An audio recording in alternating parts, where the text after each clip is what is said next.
दोस्तों, ये हमारे देश को हो क्या रहा है।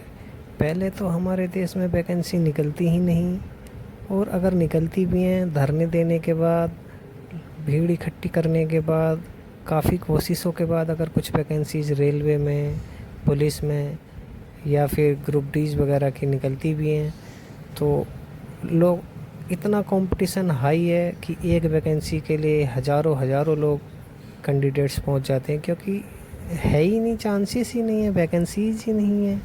तो ऐसा होता है। और इतनी तैयारी करने के बाद, कई सालों की तैयारी करने के बावजूद, जब लोग एग्ज़ाम देने के लिए जाते हैं तो बसेस में, ट्रेनों में जगह ही नहीं मिलती है, इतनी भीड़ होती है, क्योंकि आने जाने के लिए साधन ही नहीं है। सेंटर्स डाल दिए जाते हैं, एक सिटी से दूसरी सिटी, दूसरी से तीसरी सिटी, मतलब कितनी कितनी दूर लोग चलने के बाद एग्ज़ाम देने के लिए पहुंचते हैं, इतनी कोशिशें करने के बाद। तब रिज़ल्ट में पता चलता है कि कहीं पे पेपर ही आउट हो गया था, कहीं पे कुछ हो गया था, धांधलेबाजी हो गई थी, तो उसमें भी दिक्कतें आती हैं। इन सब के बावजूद भी किसी तरह से कुछ लोग सेलेक्ट होते हैं।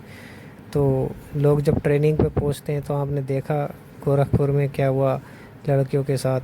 क्या वो ऐसे ही किसी भीड़ से इकट्ठे करके, लोगों को इकट्ठे करके ला के उनको ऐसे सेलेक्ट कर लिया था क्या?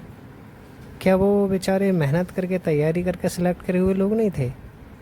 या किसी खेत से लाके भेड़ बकरी इकट्ठी कर लिए थे? आप लोगों ने उनके लोगों की कोई इज्जत को बिल्कुल समझा ही नहीं है कि आपने उस तरह कितनी मेहनत करने के बाद वो यहाँ तक लोग पहुँचे हैं। ये हो क्या रहा है आखिर? और इसका जवाब देने वाला कौन है?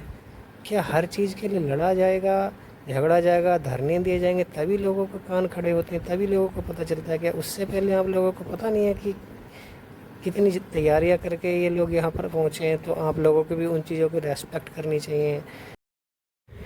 जब धरने पे लड़कियां वहाँ पे बैठी, बेचारी भूखी प्यासी वहाँ पे, वो पता चला है वीडियोस देखकर कि सीसीटीवी कैमरेज भी वहाँ पे लगे हुए हैं।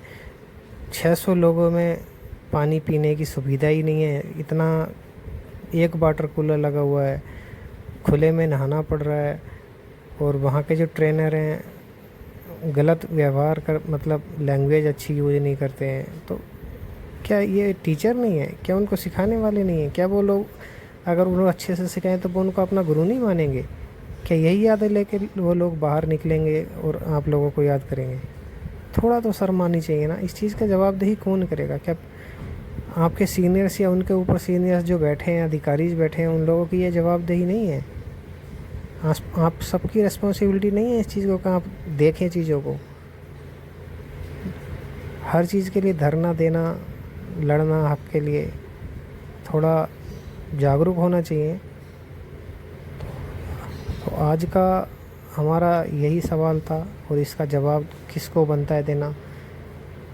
ये पूछने वाला कौन है? हम सब पूछेंगे तभी इन लोगों को जवाब देना पड़ेगा। आप सब लोगों को इकट्ठे होना है। कमेंट में आपकी क्या राय करके बताइए। एकत्रित होना पड़ेगा, अपने हक के लिए लड़ना पड़ेगा। इन लोगों के कानों पे ऐसे आवाज़ जाती नहीं है, तो एकत्रित होना पड़ेगा, लड़ना पड़ेगा, अपने सवाल पूछना पड़ेगा इनसे, तभी ये लोग जवाब दे पाएंगे कुछ। जय हिंद दोस्तों।